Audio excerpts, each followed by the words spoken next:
Hey all, welcome back to the channel. Today I'm going to show you how to properly boost or jump start this 2023 Toyota Sienna with a dead battery. Open the hood by pulling the release lever. Pull on this little latch and now you can open the hood. Grab the support rod, pull it out of its holder, and then install it in the hole right here in the corner of the hood. Make sure you have the keys on you, because when you boost the vehicle with a dead battery, sometimes the alarm will go off, so just pressing the unlock button should silence it. Since the battery on this model is located in the trunk area, we'll be boosting it from under the hood, because with a dead battery, you won't be able to open the hatch. You've got 3 tabs right here. Just press it with your finger and disengage all of them. And now we can access the boost terminal. Pull back on this little black tab and then lift up this red cover. Now you will need to get your booster cables, and I'll post a link in the video description for the ones that I personally use. Take a note at the booster cable. You have the cable attached to one side of it, and then sometimes there is a band or a strap that runs to the other one, and sometimes there isn't. So then the current just goes through the pin in the middle.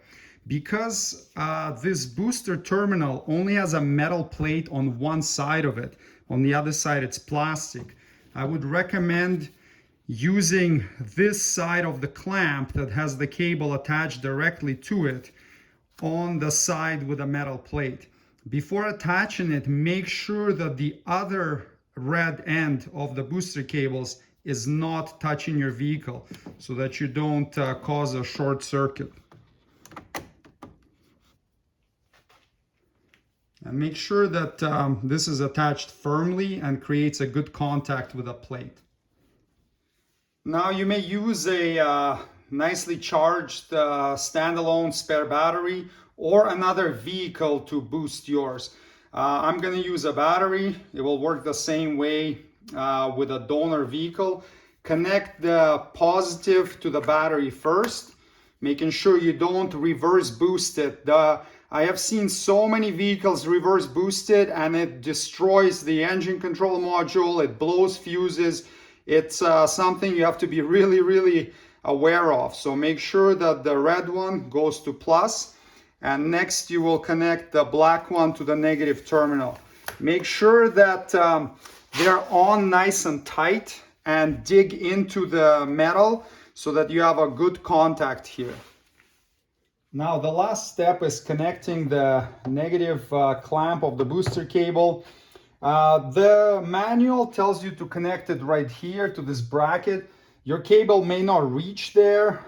Essentially you can connect it to any bare metal unpainted part that's either bolted directly to the engine or to the vehicle body. So you could connect it to this part of the EGR valve, or to this bracket right here, or even to, you know, a bolt that's bolted to the body of the vehicle.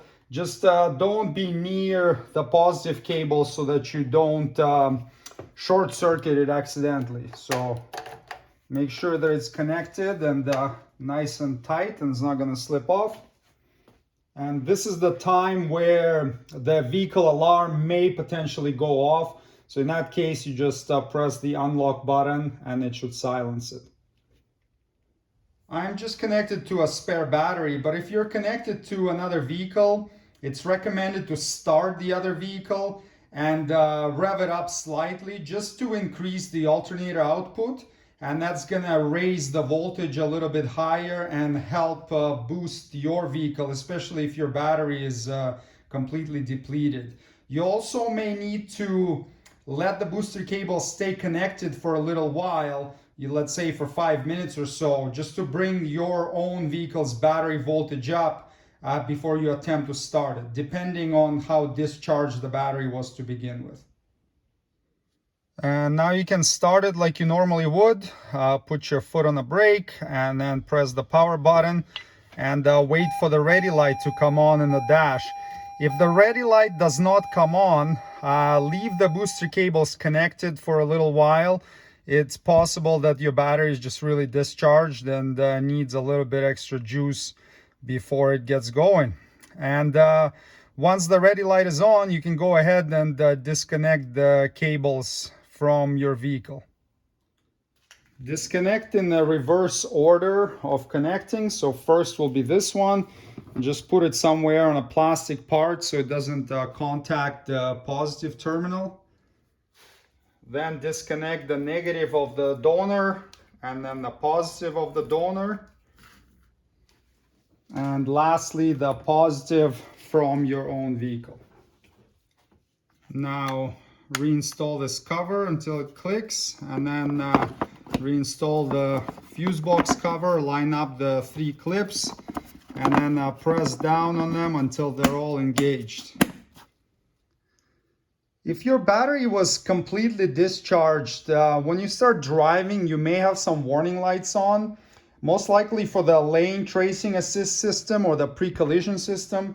And all you need to do is just initialize those systems by driving the vehicle straight ahead at over 35 kilometers an hour or 22 miles an hour for 5 seconds or more, and that's it. Also, if the sliding doors or the hatch were open while the battery was dead, you may need to initialize them, and you do it just by manually closing them with your hands. See, nothing happens. So to initialize it, you just need to manually close it.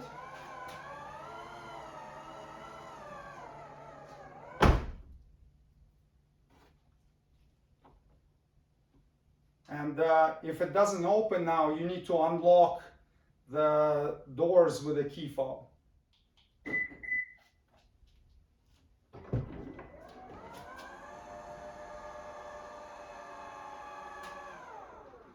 Okay, so the hatch is good.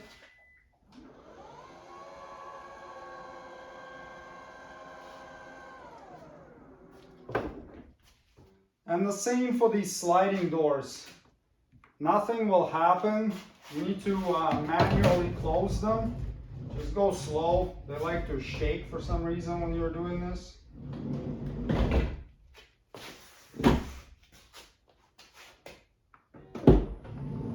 Now they're working. And if the battery needs to be replaced, I do have a video on my channel for how to replace the battery and do all the initializations after that.